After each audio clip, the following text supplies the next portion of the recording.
It's Thursday, the 31st of October, and that means the Breast Cancer Awareness Month has just come to an end, but the fight still continues, and we can actually win this battle. Welcome to Morning News. A very good morning to you all viewers. My name is Marvelous Chibagidi, and joining me, as usual, is my lovely co-host, Nicole Magziwa. Thank you so much once again for watching TechMake TV, and this is Morning News, where we bring you what is in our local papers today.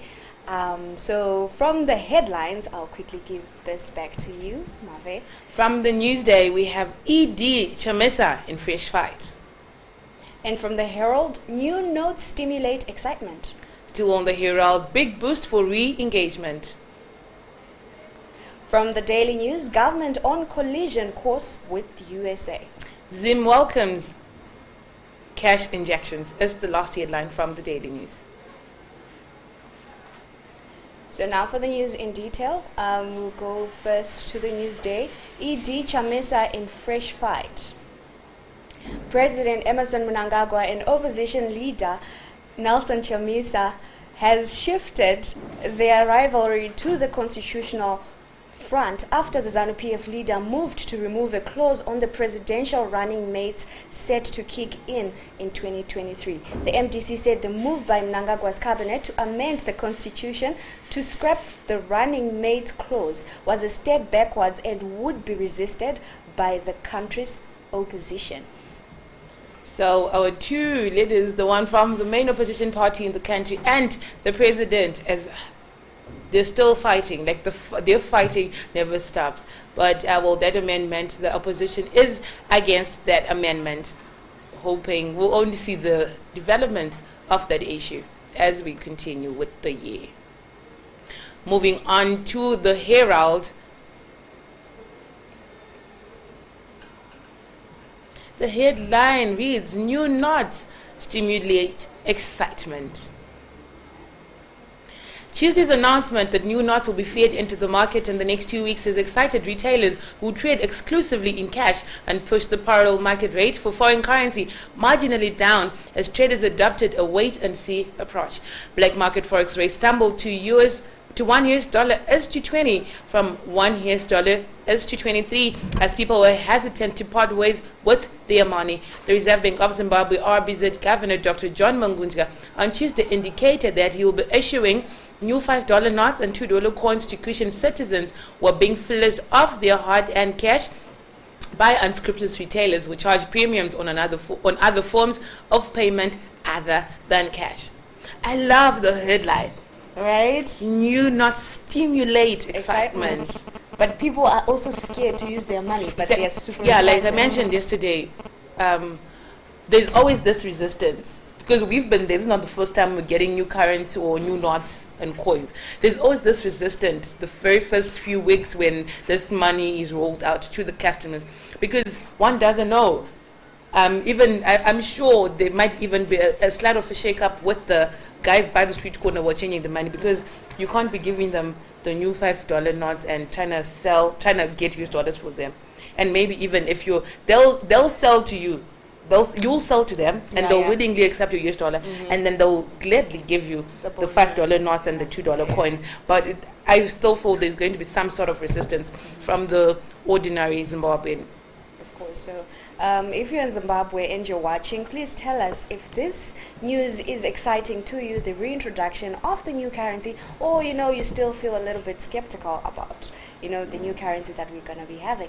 So it's not necessarily new. They've said it's not, but well, it's like the Newsday yesterday called it a nameless currency. So yeah, of course. Still on the Herald, big boost for re-engagement.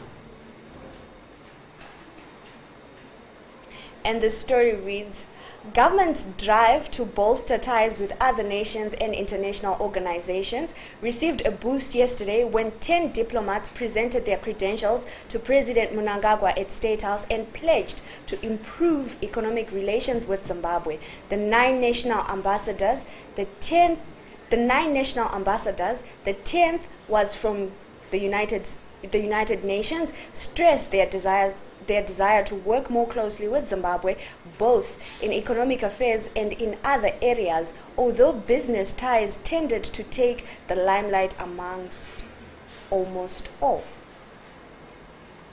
So I noticed on Twitter there's actually the Swedish ambassador to Zimbabwe who tweeted, and she says that, and it was a woman, girl power, and she says she's excited for being working in Zimbabwe, and she hopes that for the long-term relationship that we've had together will also bring some new developments, especially economic-wise.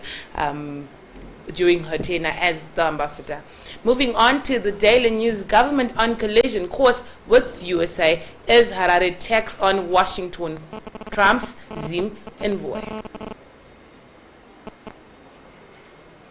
It has emerged that President Emmerson Mnangagwa's government is tackling American Ambassador Brian Nichols' pictured head-on over his country's robust statements during last week's anti-sanctions march, in another move that could further strain the shaky relationship between Harare and Washington, the Daily News can reveal.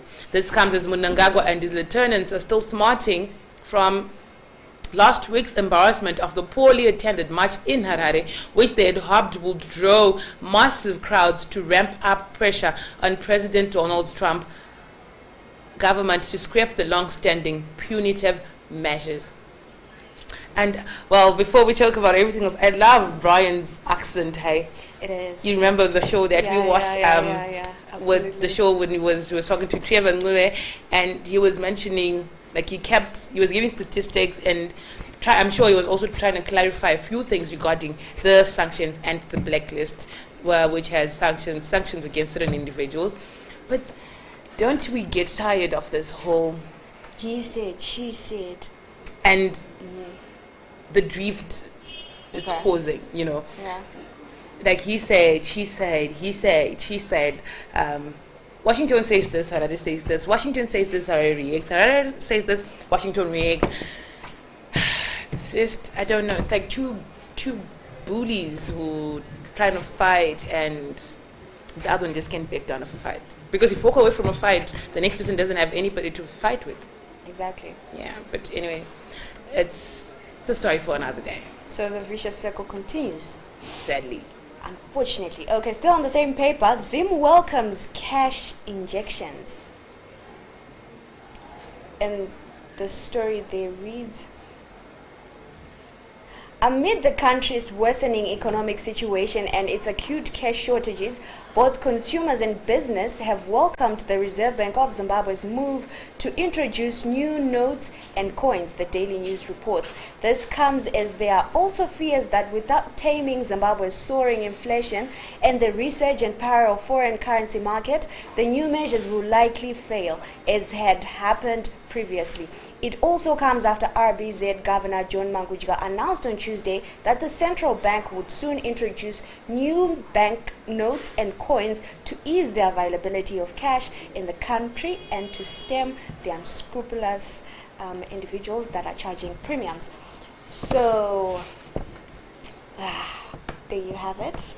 I think we can only tell later on if Zimbabwe's are actually welcoming it, because I think now, because it's an idea that's there, and we haven't actually, the 2 weeks when the money's supposed to be injected, we're still waiting. Yeah. So we'll just see the reaction of Zimbabweans regarding the money. And also, please, like Nicole said, give us your comments and your take on the issue of the new notes and coins that are to be injected into the economy. Still on the news day, moving on to the news day, Harare serial rapist in court.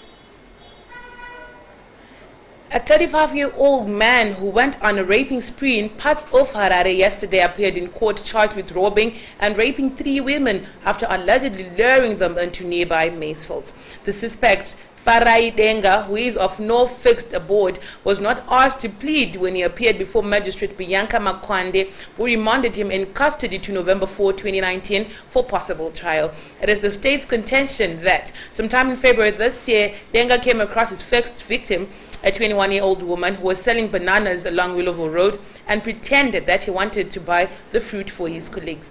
Denga asked the woman to accompany him to where his colleagues were doing some plumbing on the pretext that he wanted to buy the bananas for them, and the woman agreed. However, Denga allegedly led the woman into a maize field where he robbed her of some cash and raped her once. On March 20, 2019, Denga is alleged to have approached another woman who was selling donuts at Munenzo Complex along Willowville Road and pretended that she wanted to buy the snack. And well, that's the thing. With cases like rape, you won't be allowed to appeal. The state barely allows you to appeal. Well, we say that we're hoping that the 3 victims of this guy of Denga actually are able to recover and are going through counseling and everything to help them recover from this very traumatic experience. But who goes on a raping spree in the same road? Because the first the one was selling the bananas was along Willowville. The one was selling the donuts was along Willowville. And the last one was also selling fish, but she was along Crowborough Way. But still, Yeah. it's not right for anyone, be it male or female, to force themselves on anyone. And we do hope that our justice system, really puts him in his place. And he gets to pay for his crime. Of course. So still on the news day, Japan releases $2.7 million to fight hunger. Japan has released $2.7 million through the World Food Program to provide food for 28,500 people in 24 districts in Zimbabwe. Speaking during the handover at Majerejere Nutrition Garden to the community in Tsenga Ward, Mount Darwin yesterday, Japanese ambassador to Zimbabwe, Toshiyuki Iwado, said there was need to deal with the food insecurity being fueled by an economic meltdown, among other things. So well, I'm sure there's some relief that's given to the people in is Mount Darwin? Yes, Mount Darwin. In Mount Darwin, so that at least they've got something to cushion them amid this hard times. Still on the news day, Parliament starts 2020 budget consultations. Parliament will today begin its 2020 pre-budget consultations involving MPs, the executive and different stakeholders in Victoria Falls, where they will deliberate on the budget policy strategies that can turn Zimbabwe's economy. In his 2020 budget strategy paper, Finance Minister Mthuli Ncube indicated that the budget, which is expected to be announced on November 14, will transition from the austerity policy to policies that will support productivity, as well as enhance the ease of doing business reforms and promotion of private sector-led growth. Ncube's strategy for the 2020 budget also includes youth empowerment so that they can also contribute to economic development and productive sectors. So there we have it. The 2020 budget consultations have started today in Victoria Falls, and hoping, you know how I always enjoy it when economic analysts come and they'll be giving you like a breakdown of what was said and everything, and you're there listening. And well, when there's especially when it's the 2020 budget, I'm there, I'm just listening, not even getting the numbers. But I'm sure the analysts are eagerly waiting to see what the man with the money briefcase of Zimbabwe has to say. Moving on to the Herald, fake news under the spotlight. Government has discouraged the dissemination of fake news on media platforms as it results in panic among citizens. International Communication Services Director in the Ministry of Information, Publicity and Broadcasting Services, Dr. Ivano Gurira, made the remarks yesterday during a public discussion forum on the impact of fake news and disinformation on society.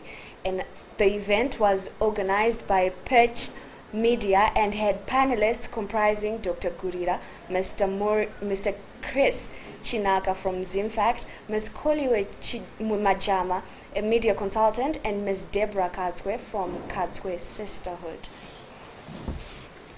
So that's fake news there.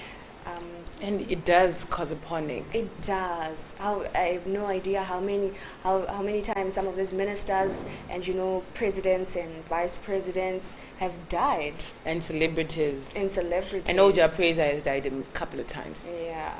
And especially also within Zimbabwe, what the trending fake news is usually fuel price hikes and stuff that people obviously have to do with money and everything. And they always usually startle the ordinary Zimbabwean.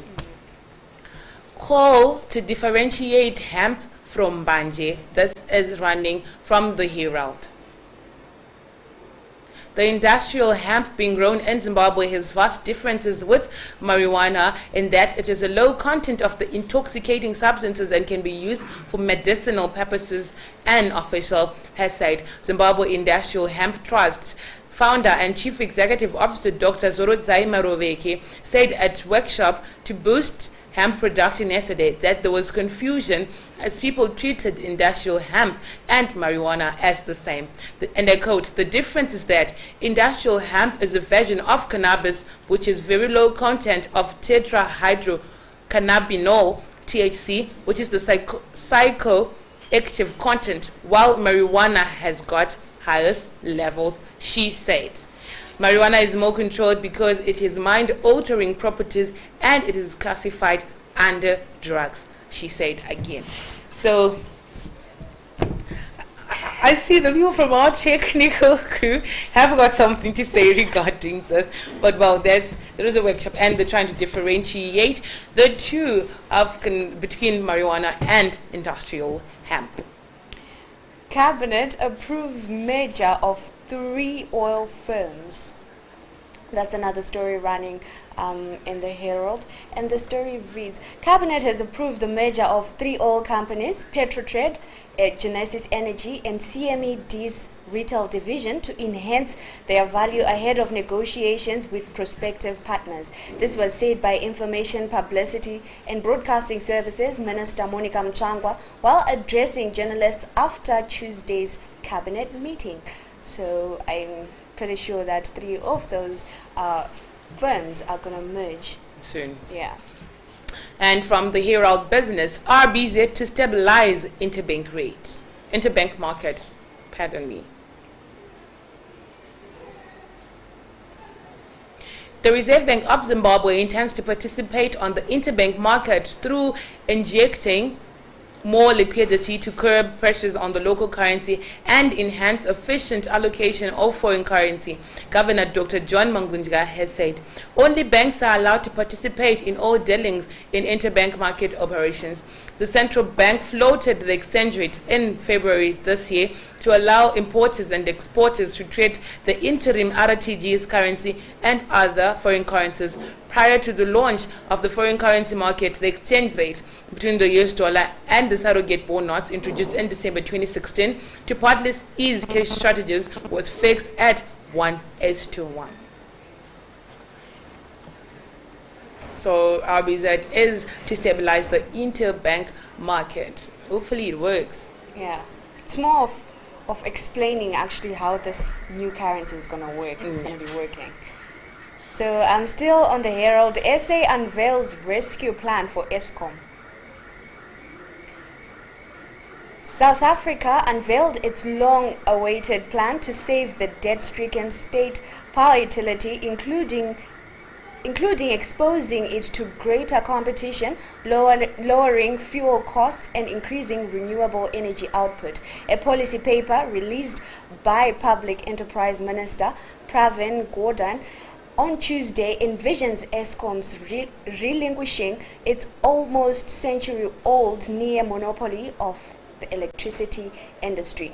As a first step, its transmission unit will be hived off while remaining under the control of a state holding company, a move that will make it easier for private generators to supply the national grid.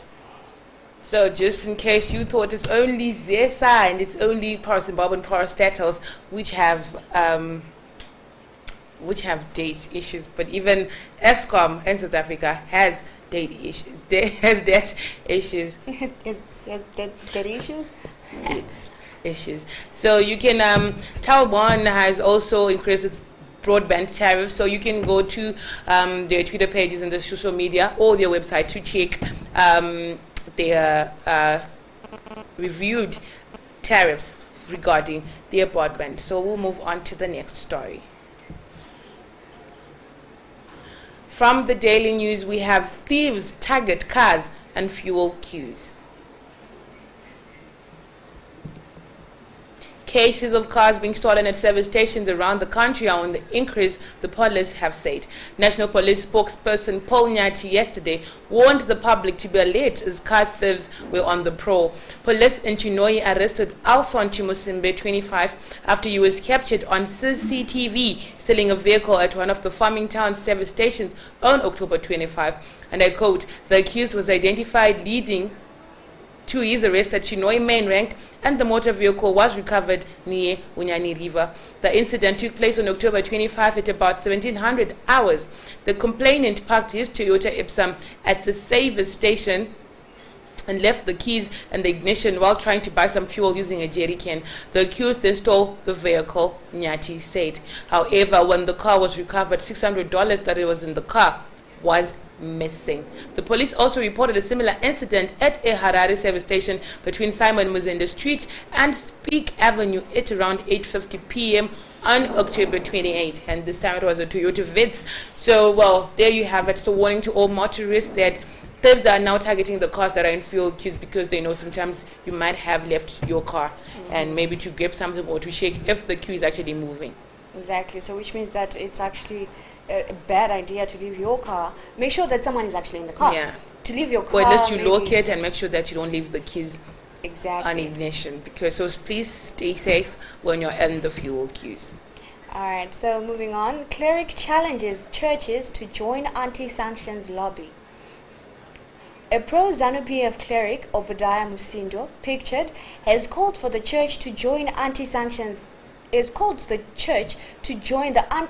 campaign, saying that embargoes are affecting everyone across the political and religious divide.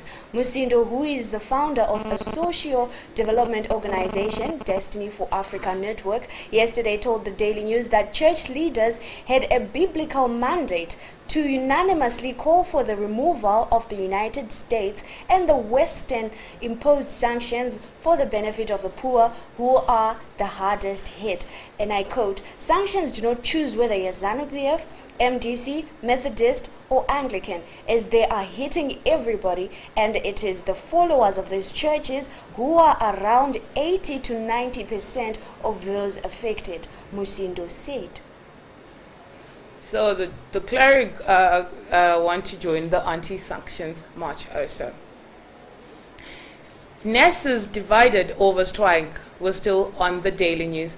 Sharp divisions have rocked nurses' unions after the Zimbabwe Nurses Association, ZINA, agreed to negotiate with the government, while other groupings are opting for a strike to press for improved salaries and working conditions. This comes as nurses recently declared incapacitation and said they would be reporting for duty once a week due to the deteriorating economic situation that has eroded their salaries, worsening conditions in public hospitals that were also deserted by doctors over 50 days ago.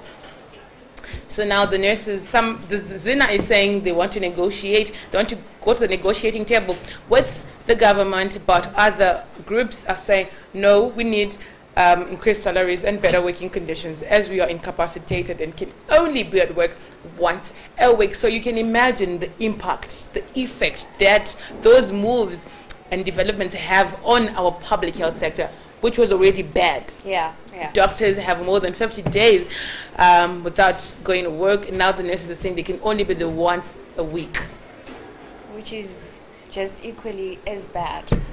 So I feel like the government needs to address this issue as soon as possible. Yes. I know hearings, like we read from the Herald. I think it's in one of the papers. Session, but I feel like right now is not the time to actually have hearings.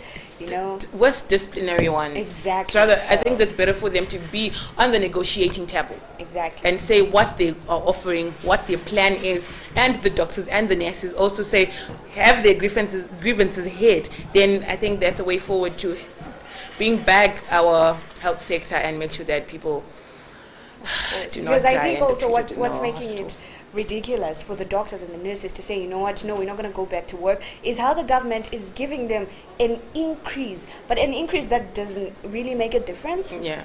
So it's still the same, or even. And the threats also are not helping. They are not helping. And the fact that, of course, fine, let's scrap the increase, but also They don't even have anything. Even if they show up to work, They don't have gloves. They don't have the gloves. I mean, basic. And I'm coming with gloves. blood all over. Exactly. So they're also people. They need to consider their health first before they also attend to the next person. Okay, so moving on to the daily news. Draft child bill short of expectations. And the story reads, the draft child justice bill falls short in ensuring children who commit crimes are protected and reintegrated into society instead of being severely punished, key stakeholders in child protection contend. This emerged during a breakfast meeting in Harare yesterday, organized by Justice for Children, where stakeholders said the draft bill had major shortcomings that needed to be addressed to protect young offenders and curb Okay, how do you read that word? I have no idea. I honestly have never seen. These people have started again. Recidivism. Yeah, guys, you're gonna have to look that up. I have no idea. I think from the screen you can actually see it for yourself. So they have started writing big words, using big words in stories. But anyway, so that's what the Justice for Children are saying. That because we need, I think, as much as these children are offenders in a way, but we need to understand that they also have to leave room for rehabilitation and reintegrating them into the society.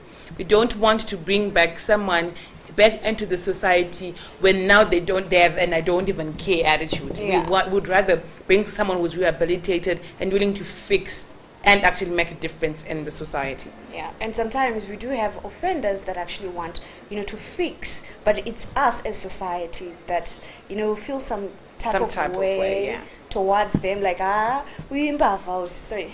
Imbafa, that kind of thing. So I think we need institutions that will also enlist people allow people to be more receptive, yes, towards the offenders. Man 80 murders wife 60 for infidelity. An 80-year-old man, an 80-year-old Magunje man allegedly exed his 60-year-old wife to death after accusing her of having an extramarital affair.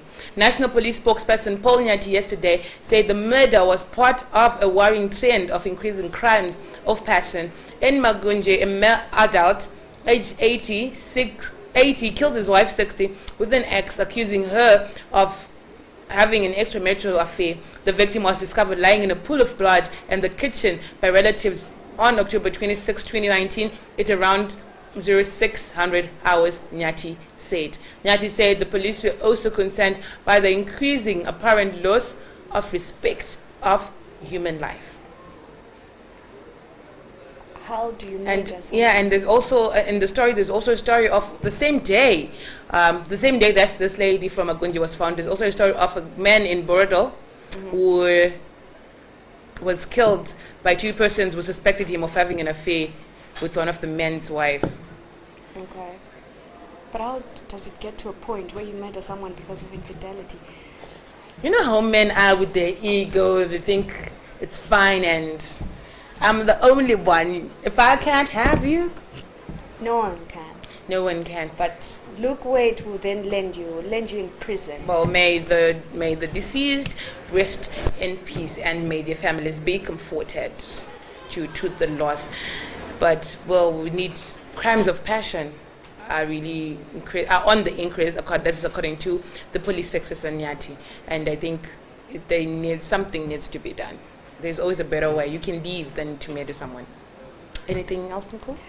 I think that's all we had today for Morning News. Thank you so much for watching. So please do not forget to like us on our YouTube channel, TechMake TV, and also follow us on Twitter, and also like our Facebook page so that whenever we're live you can get notifications and then we can join in, on the conversation and watch with us. Well, yeah, so see you again tomorrow morning, and it's been lovely, it's been amazing having you guys watching us. So from Marvelous and Nicole and the crew behind the scenes, we say goodbye and have a marvelous one.